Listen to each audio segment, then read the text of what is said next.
Botox is actually down. Juvederm is their filler sales. Those are down like 23%. These are not great results. If you're in LA, you go around the corner, there literally is a med spa injector clinic every freaking 100 yards. The next 18 to 24 months is going to see a lot more toxin hit the market. There's some clinics that survive by the syringe, so they just keep encouraging people to do more and more and more. And it's like, step back, look at the patient.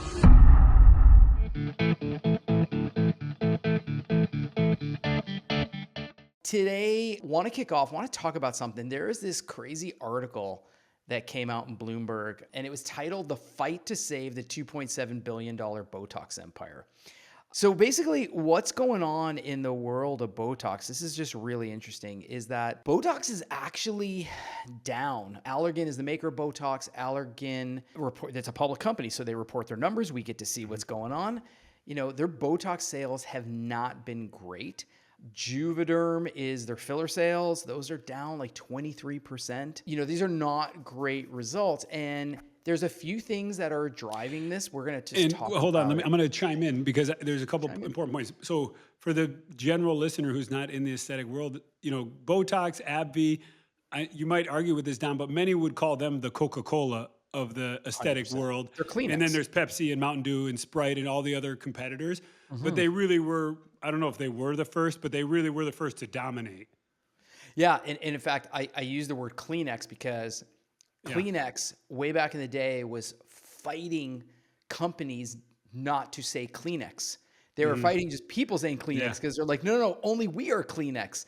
But everybody started thinking every tissue is Kleenex. Well, this is kind of happens with Botox. There is a lot of competitors to Botox. They're out Xeomin, Dysport, Myoblock, Daxi, Jeuveau. exactly. Yeah, so there's a lot of out there now. So there's other opportunities out there for both physicians to utilize these products and also for patients to actually get these. And what's been happening out in the world is, Botox dominated. Botox, what do you think, Ben? 95% of all toxin usage was probably Botox. Yeah, definitely over, if you go 5 years ago, 100%, I would say, almost, if anybody, other than the therapeutic forms like Myoblock, for instance, was, we would use in the hospitals from time to time, but yeah. Yeah. So what basically happened is all of a sudden they started getting competition. And what happened is Botox was saying, hey, look, hold on a second, we're the best. And these other toxins were coming up going, well, what we have is the same as what you have. And that created companies that really grew in size, like Galderma. For all you out there that know fillers, Galderma is the one. Galderma's, I like Pepsi, but I like Pepsi a lot, but Galderma, many would argue they're the Pepsi, although I would say they're approaching the Coke status. I would say so, right? Yeah, well, I think so. Look, we're seeing overall out there a lot of Dysport usage. We have a lot of patients out there in the world that don't care like what they're getting in their face. There's some folks that still ask for Botox. There's some people that still want Botox. But what's interesting is that this very much looks like long distance service. Way back when your phone company was telling you, hey, we have the best long distance service around. And all of a sudden these other companies said, hey, well, we actually offer you long distance service. And what ended up happening was there really wasn't a difference between the long distance services. There was no difference between long distance services. This is kind of what's happening with Botox. There's starting to be less and less of a discrepancy between the toxins, and there's more going on. And what's happened with Botox is, this is a little interesting tidbit about Botox, is that Botox has not wanted to lower their price. And the reason they want to lower their price is that they have a therapeutic indication on Botox. And that therapeutic indication has quite a high price point. Well, what you can't do is take the therapeutic price and a cosmetic price and have those things be different. They do it through discounting and some other things that they try to do, but it's just, it's an issue for them. So where it sits right now is they are now up against a very tough situation where they have lots and lots and lots of competition that's currently in the market. And here's the crazy thing: the next 18 to 24 months is going to see a lot more toxin hit the market and a lot more filler hit the market. Interesting enough, Jeuveau, which is Evolus is the company, Jeuveau's toxin sales haven't looked great either, which could indicate obviously that the overall market is down a bit. And that's just been a conversation that's out there, that the overall market is a bit down. We're definitely seeing that from just all the different toxins that are reporting. I think also Allergan in particular has had some interesting missteps. They had a loyalty program. They made changes to that. That was a bit of a disaster. They've changed management numerous times. I Dom, actually I'm like. starting to get worried that your car's going to blow up or something. These are powerful people. Hey, listen, I was just about to say that I think the current management at Allergan, I actually really like. I think they understand what the issues are, and I think they really want to do something about it. I think past management, for all intents and purposes, I thought did a really bad job. I think they did not do a good job, and so And you know, in their defense, for the general person, that therapeutic indication in the insurance, it's one of the really messed up parts about the U.S. healthcare system.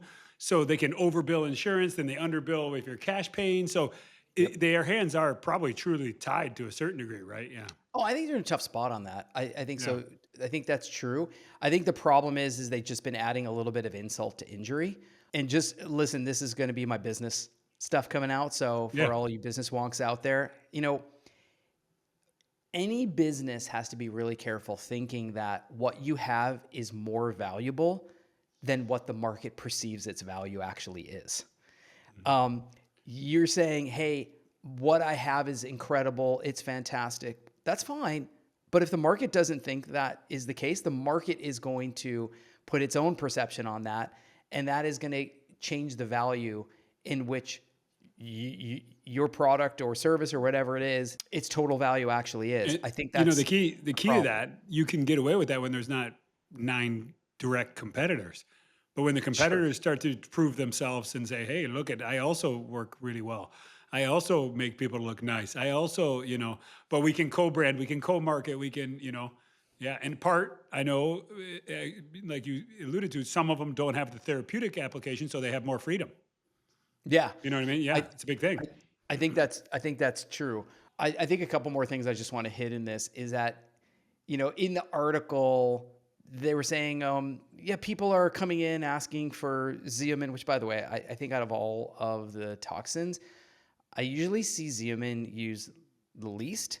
When we look at our clinics, it doesn't mean it's a bad product or anything like that. It's Mhm. just that it's kind of used the least. I mean, I think rarely people come in and ask for a specific toxin. I don't know what I your would experience has second been that. with that, It's Ben. Is yeah, that unless there's track? some sort of special or something like that. I forget who it was. Zeman had somebody famous in some Super Bowl commercials or something.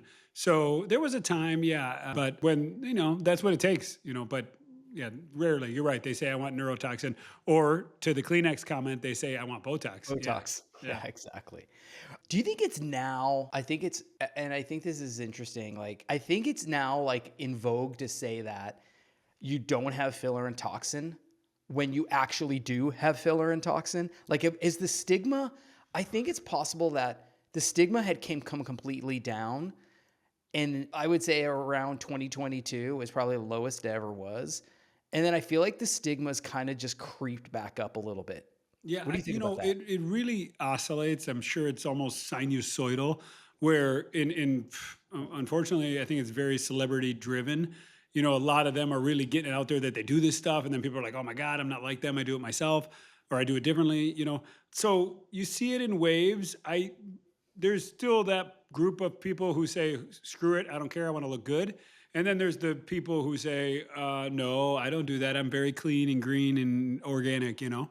So it's an evolving thing right now, but I still think there's a good number of people who are open about it. You know, Yeah, honestly. I think there is too. I just think that it's almost like, well, I'm gonna, I just feel like that it used to be the case that, people are like, yeah, sure, I get toxin filler. What's the big Yeah. deal? And I feel like it's now it's like, no, you're not supposed to do that. I just feel like the stigma's down. So I think what's happening is people are hiding it more than anything else. Mhm. Hence why you really need a fantastic injector to make sure that you Mhm. actually get a great experience. Speaking of bad injectors, I want to just move us along. I want to talk about Injector Barbie. This is the craziest Yeah. story. Okay. So this is in just in Vancouver. Injector Barbie, there were these two sisters. I'm going to just start this off being very clear. They were not licensed. Okay? I don't Mhm. I think they think were one of them was nurses. like a supermodel or something. Yeah, like they were not healthcare providers at all. They decided they maybe watched a YouTube video and felt like, sure, filler, I can inject that. They were advertising basically butt lifts with filler, right? So check this out, Ben. They're doing that. They would say, okay, great, we're going to give you a butt lift. We're going to use filler. They were charging huge dollars for this. Okay. And then what they would tell you, by the way, folks, this is your first guess that something's wrong. They would tell the patient, go to your doctor and tell them you have a toothache so you can get some antibiotics before we do it. What? I mean, talk about a red flag. Okay. Okay. Well, right out of the gate. So then the woman shows up. She gets her butt injected with a bunch of filler. It gets infected, right? God knows what else. This is and I'm sorry, folks, I'm laughing because it's so ludicrous. She calls Injector Barbie. She says, hey, look, I'm having a serious problem, like at the injection site. I'm having like fluid come out, everything like that. I have bleeding there. Injector Barbie sends super glue to her via Uber Eats to close up her wound. Is this is this Rambo? Like, tell me, like, Ben, have you ever used super glue I to never have. To be honest, Dermabond, which we do use, is a very similar chemical makeup as super glue. So, I remember my grandfather used to use super glue on his wounds when he had them. He was in World War II. So, listen, this brings up, this is like the tip of the iceberg. Like I said, Dom sent me like I don't know, 15-page article. So I quickly logged it into Grok and said, can you sum this up for me in 4 sentences, please? And so it did. So that's what I know about the article. Oh, But it also said, would you like to know about more of these scenarios? Would you like to? And surprisingly, Dom, a lot of them were in Canada. Like it that felt is like Canada. surprising actually, because we're locked Yeah, up pretty tight here. yeah, I thought so, right? Yeah. And maybe it was just because this particular one was in Canada, right? So maybe it was just extrapolated from there. Miami, there's been a handful of these. If you're in LA or you go around the corner, there literally is a med spa injector clinic every freaking 100 yards. I forget what it was, but I think there's like more clinics that do injections than Starbucks or something right now in the U.S. Like some crazy outstanding number where people, when money's involved, people do crazy shit. I think it Well, kind I of think comes the down to thing it. is though, is that what that really speaks to is you have to do your homework. When you're looking for an injector, you have to do your homework. There's plenty of very qualified people out there to do these Mhm. things. But if you're just not doing your homework, you're not even Yeah. asking, hold on a second, are you a healthcare provider at all? Like, I would be interested in your input of this demo. I was thinking, because some people would argue that Botox, for instance, or Allergan or AbbVie or whoever the hell you want to call them, is part of the problem. Like they really did push it. They do a lot of trainings. I mean, and I'm sure they have some sort of certification things you have to submit before, but they also trained a lot of people who don't have a background in aesthetics. There's like the core ones. There's the facial plastic surgeons, the dermatologists, and the plastic surgeons. Then there's the nurse practitioners. Then there's an PA. Then you go down to an RN level. Then you can, in some states, countries, territories, whatever, you can be an esthetician. You can be. I mean, so I would say similar when something becomes so capitalistic and money driven, the lines get blurred more easily because it's beneficial to companies like that to just get a shit ton of people. They think it's beneficial to get a shit ton of people injecting, but then you get some bad experiences and they actually hurt the industry as a whole.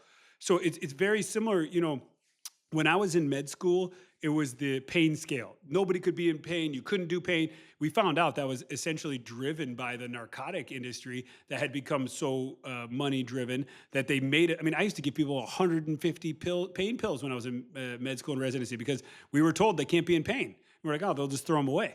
But, and then now I can't even get somebody narcotics without like donating blood first, So there's like those pendulums, right? And I feel like the aesthetic world is swinging a little bit back to the more qualified people are trying to, take it over and kind of direct the decisions. Well, I think kind of clean it up a little bit, right? Yeah. Because, you know, I think people need to really pay attention to the who Yeah. is going to be sticking a needle in their face.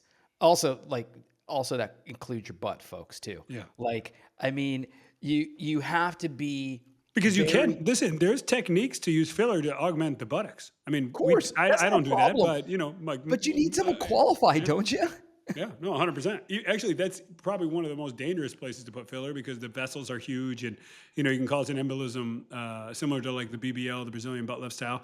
I mean, you could cause some, definitely life-threatening problems. Issues, yeah. And so I think that really speaks to just a couple things is like people like really need to be paying attention to who is actually doing these things. I think the second, And you mentioned Canada being locked down, the UK, Australia. I mean, there's been some serious crackdowns like changes. recently, right? Yeah. Well, yeah, but the thing is that the UK was the absolute Wild West, and so they really had to swing it hard. But I can tell you something just interesting about Canada. There isn't a province in Canada that allows anyone other than a doctor to be the medical director of a clinic. So that's an important piece. What a lot of people don't realize is that these clinics they're walking into that have a medical director, there's many times that the medical directors never even step foot inside the clinic. That's like a thing. So you're saying, well, actually, I'm going in a place, there's nurses. I see a guy or girl on the site that's the medical director. Ask the question, is the medical director here? Are they on site? Because most times they've never even walked into a clinic. And that's not really the best setup for that. And I guess the question is what I said also, Ben, which is, and you kind of answered it, is like a Brazilian butt lift with filler. Like, how difficult is this? I would say it's probably like on a scale of 1 to 10. Are we talking like 7, 8? I mean, if you know what you're doing, if that's your anatomy, if you're a surgeon and you know it, I don't think it's not necessarily difficult. But dangerous wise, it's definitely into the 9, 10. You know what I mean? So you're talking millimeters of change where you can get yourself into trouble. So, at this point, nothing I do is difficult, right? But it's because of my background, it's because of what I know. I mean, you have your protocols, you do it safely, but it's just without that insight, it could be quite dangerous, a lot of this stuff, so. So that makes a ton of sense. It's never difficult for the person who knows what they're doing. Yeah, That's I the mean, bottom that's line, really it, yeah, right? For the yeah. person who knows what they're doing, it's not difficult. Mm-mm. But for someone that has no training, doesn't know anatomy, all those kind of things, I mean, that's crazy. And you tell me, sorry, Ben, let me ask the question maybe a little bit of a different way.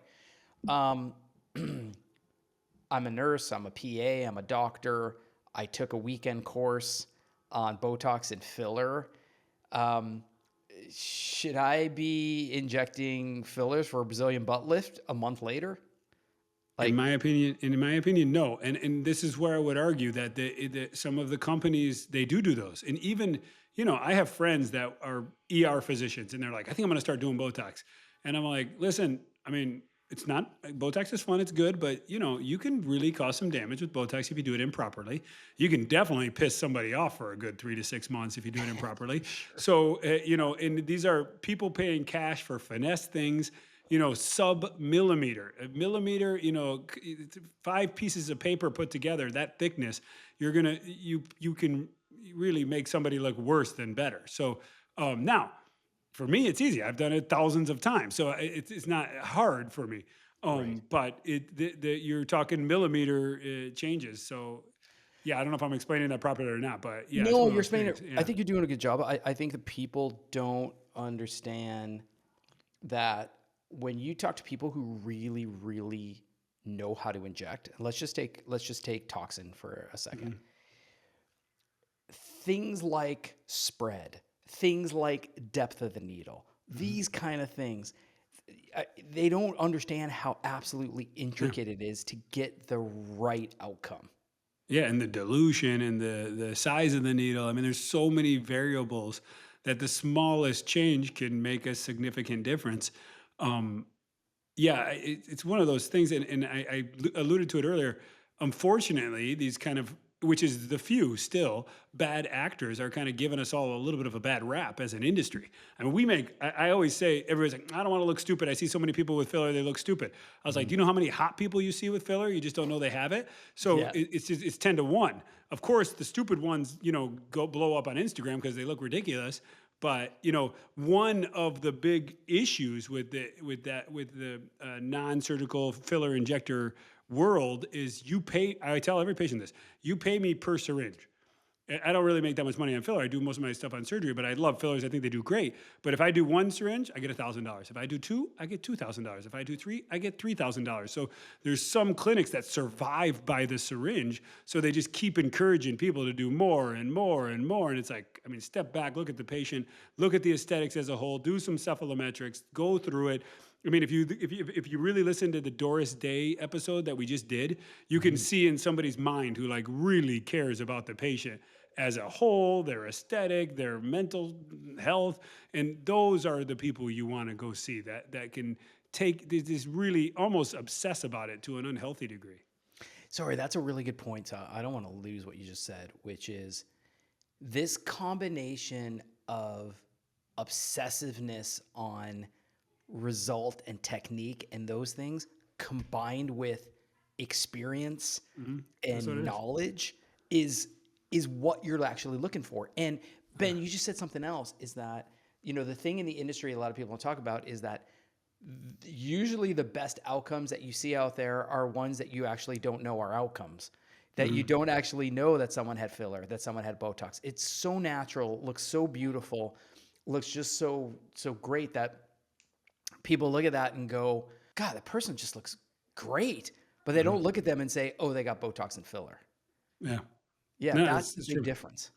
Mhm. Yeah. And sorry, I'm just gonna get personal and she might kill me. But so I was in Chicago last week and my wife saw Dr. Eliza Oh, last week good. while she was in Parker. there. Dr. Eliza Parker at Cadella in Chicago. She's amazing.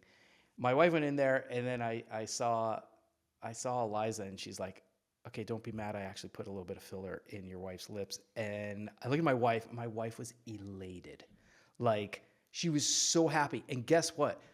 I didn't notice. Yeah. I couldn't tell.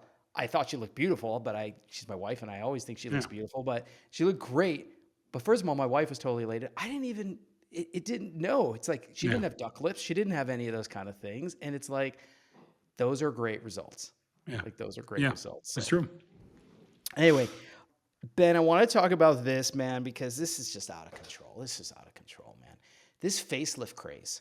I want to talk about this facelift craze. I want to talk about how people are just going bonkers on facelifts. And I have no problem with anybody getting anything they want. I think it's great.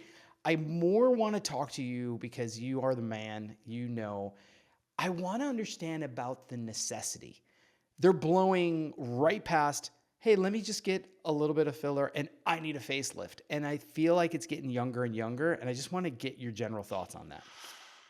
I mean, it's a loaded question. Facelift is hot right now. It's good for all the plastic surgeons in the world, including me. So I'll take it when they come. You know, I normally tell patients there's something I'm very good at, and I'm good at a lot of things. I do a lot of non-surgical. I do a lot of filler, Botox, lasers, neurotoxin lasers. I do a lot of surgery, obviously. And I think the beautiful part about that is I'm happy to discuss all of those options to each person. Some Mhm. people just want a little tweak. They want to be able to go to dinner and hide it from their husband. Some people want a total, makeover and or can give me a month downtime with $30,000. So there's that range and many levels. There's so much fear mongering on both sides, to be honest. The surgeons that don't do filler, oh, don't do filler and Botox and threads. It's going to make you look. It's going to make my facelift harder. That's not true. I'll get into that. And then there's the non-surgical people. Oh, don't do a facelift. You're going to look overpulled and dumb. Also not true. I could see how both of those, how you could come up with that argument with both of those, because they can both be true to a certain extent, but by and large, they're not. So let me address the facelift one first. It is extremely rare to do a facelift in somebody who doesn't have filler, neurotoxin, lasers, even threads, whatever, done over the multiple years before. Because, of course, as Dom said, you want to look good, you want to feel good, you're trying to delay this facelift. They can range from $10,000 to, $500,000. Honestly, I know it's crazy. That could be the $500,000. There's a few jokers charging. Good for them. So they can range in price, obviously, from that. The downtime is, I normally tell people, you're going to look like an idiot for 3 weeks. So, I mean, this is a serious commitment. And I don't do a facelift, neck lift on anybody until they're begging me for it, because it's a lot to go through and you got to want it. So that alone is a reason that you would hope to defer it. And you can really defer these quite a bit with the right non-surgical treatments, with hyperbaric, with a little bit of filler, keeping the skin tightening, obviously good sunscreen skincare. So yeah, it really comes down to fear mongering. Again, all of this driven by money and pride, essentially. In these two sides pushing so hard against each other that they're only using extreme examples to make their point. I think that's where it comes from. Yeah. So is there, and I know probably everybody's different, but let me give you an example, okay? You're 35, 36, 37 years old, and you're like, I kind of don't like this on my face and this on my face. It seems like there's a jump to a facelift instead of, hey, we can actually knock that out with a little bit of toxin and a little bit of filler.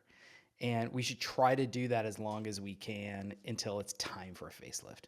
Is that kind of thing? I don't know. Yeah, I'm asking. again, it's a personal decision. The only time I've done facelifts in 30-year-olds, nowadays we're seeing people who have lost 100 pounds to 150 pounds, and these people, for better or unfortunately, I haven't figured out a good way to say it, but they've like damaged their skin to the point where nothing's going to make it better. We got to remove some of it. So barring that, a facelift in a 30-year-old, you're trying to tighten something that's not loose.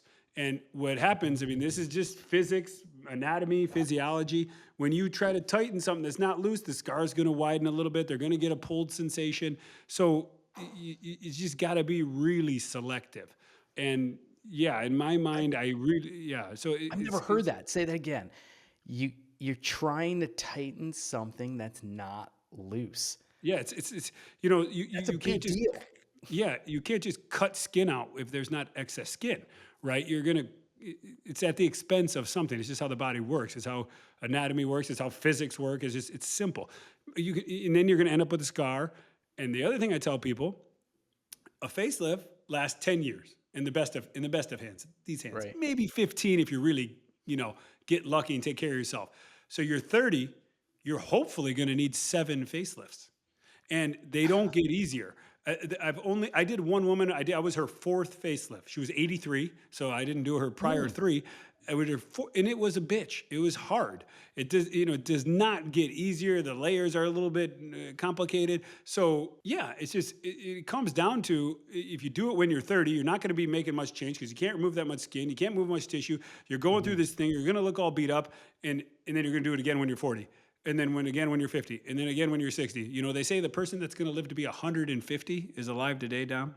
Yeah, I know, right? I've That's heard what they that. say. Yeah. It's incredible. So imagine, and not that, all of that aside, you can get a really nice outcome with well done non-surgical or little tweakments, fat sculpting. Even you don't want filler, do a little fat transfer. I mean, we have so many options other than going really deep down into the face and trying to manipulate things, that this is how I guide patients. And still, I'll have a few that will talk me into it, and I'm just very transparent. Okay, you're gonna have a scar. Okay, this is the change you're gonna get. Okay, it's like, I mean, if it's fully consented and everybody understands, and you know what you're getting, and they consider the other options, this is how this world works. So is that kind of like a thing where people are kind of waiting and waiting and waiting to kind of like if you're able to push the facelift off later, Everybody then says you're I not don't want to getting wait as too many long. facelifts. Yeah, the counter would be I don't want to wait too long. I'd rather just have it done. But Mm. it's not one thing you just want to have done. I mean, this is a big serious commitment. We're going to do some, a lot of work. We'll do it well, but you got to want it. You got to need it. Quote unquote, need it. Your tissues have to be able to tolerate it. And then there's just some other options out there to get people a really nice outcome. Hopefully, and my answer is normally, hopefully I can defer you, just keep kicking the can down the road and you never end up with a facelift. Right. If you want a facelift when you're 30, you're probably going to end up one. So, you're self-conscious enough that you're going to be paying attention to that. But the Mhm. further you can push it down and still be happy. I'm not saying I want you to just deal with what you got. I'm saying, make it better by ways that work and are safe and are effective and make sense, physiologically. If we know how the face ages, the skin loses elasticity, the bone remodels itself and gets a little thinner, the muscles flatten and thin, the deep fat pads pseudo herniate, the superficial fat pads shrink. I mean, we know all of this. So, a facelift is not countering all of those. Well, and if they haven't happened to a significant enough degree, then it's crazy to do a facelift. So I was just on like the news. They did a clip on me with this. I was like, it's crazy to do a facelift. And the large majority of 30-year-olds, it's just the reality. And the number of like pulled tight things I feel and revisions I've had to do. This isn't a diss to Turkey or Mexico or Russia or Venezuela or wherever the hell these people went. But there's a lot of those places that are doing this in these young people, and it's hard to reverse. Mm. So that would just be Mhm. my other um, caveat. Just Is it? I guess the other thing too, Ben. Can we just dispel a myth? I ask you this sometimes when we're together, and I want to do it on the pod here too. Like, what this deep plane facelift, is this one of these? Is that something that's actually different, or is it the same thing just renamed? I would say it is actually something different. Well, no, it shouldn't say it's something different. We as a field have been doing deep planes for a very long time. So it's definitely become repopularized. There's the deep plane, there's the superficial, there's a SMAS, superficial muscular aponeurotic. There for a while there was some sort of a daylight lift or lunchtime lift or something. So the deep plane, they really are getting deeper. I mean, it makes sense. They're getting deeper into the face, onto the musculature, even onto the bones, periosteal area in certain areas. And it has a role, honestly. Sometimes if you are heavy set or you were heavy set and you're 65 years old and you got this thick skin and your cheeks are really down, sometimes you do got to reposition the entire cheek. So I think in those cases, I think it could be really well tolerated. In a 30-year-old, it just doesn't make any sense. I mean, it just did. I did this post and people got really mad at me because I was trying to kind of count. I'm kind of the anti deep plane guy, to be honest, for what it's worth. So you can check out my stuff. I did a post on Margot Robbie. Margot Robbie, she's like 38, 40, something like that, and she's beautiful. She's got really good structure. Many people, the reason I bring her up is because people show me her jawline and say I want to look like her. And my point is, okay, Margot Robbie still has her submandibular gland. She has her entire digastric muscle. These are things they remove in a deep plane. Her cheekbones are or her musculature is where it would be for a 38-year-old. So the point is, what makes her look so good? She's got structure in the right spots. She's taking good care of her skin. It's not that they removed these anatomical structures. She's just got certain things that you could tweak or compare your own anatomy to, but so I don't know if that's making sense, but I'm trying to exemplify that. Look, this person, you're showing me her, and you're asking me to remove stuff out of you to get you to look like her. When if you do her cephalometrics in yours, it's not that she has less than you. It can be as simple as a little filler deep down in the bone. Maybe a little chin implant. Maybe it is the little fat sculpting. Maybe it is skin tightening. But you really got to look at yourself, what you want, what you're after, your anatomy, your goals, your physio. It's such a complicated scenario that I got a hard job, man. Ben, Yeah, Ben, you're out there working, man. I'm working, man. I'm like You're a fucking working, hoss. man. You're like I on the did. I job. told you this before. My old man, I used to roof houses with my old man, and he would look at me. He'd be like, "You're doing this, so when you're older, you don't have to use your back. You can use your brain." And I'll call them every now and then, be like, dude, I'm still using my back. My neck You're like, hurts, my yeah, my back. back I'm like hurts, man. I slugging was around. Yeah. standing all day. Yeah. It's like, fuck it. Eh? Ben, that was awesome. I think there's more to talk about that. And actually we have to take one episode at some time, and I just want to completely deconstruct like jaw fascination, because I know Yeah. that you are the absolute leader Let in me, I'll that. dive into it real quick. Everybody likes a nice jawline. Old, young, gay, straight, black, Men, white, Mexican, woman, man. Hispanic, man, woman, gay, Yeah, trans, whatever. Now we yeah, can feminize it, we can masculinize it, we can soften it, we can sharpen it, we can be harsh. So it's yeah. just one of those things that's so interesting. And I mean, I could nerd out about it all day, but it's funny because I had a colleague ask me, he's like, dude, all you do is jawline. What the hell? Like, don't you get bored with it? And I was like, you know what? The more you do, the more complicated it gets. It's a little bit bizarre in that way when it comes to surgery. But yeah, so Well, I that's why. think that's the whole thing too, is that you've done so many of these and you're so damn good at it that you're seeing things that other people just wouldn't normally see, and that's why it's getting difficult, because Yeah, probably. Yeah. you're at a you're at a level of perfection that is like the 0.0000001%, right? Yeah, there's So, nobody, you can't do more of these. I operate every day. I mean, it's physically impossible to do more of these than me. Ben, that was fun. Yeah. As always, I love hanging out with you, but I thought that was really great and helpful for all the folks out there. It's interesting. If you have heard of any of this, or or there's something specific you would like us to address, put it in the comments. Everybody out there, our next episode, we got some hitters that are coming on. It's going to be a lot of fun, so make sure you stay tuned.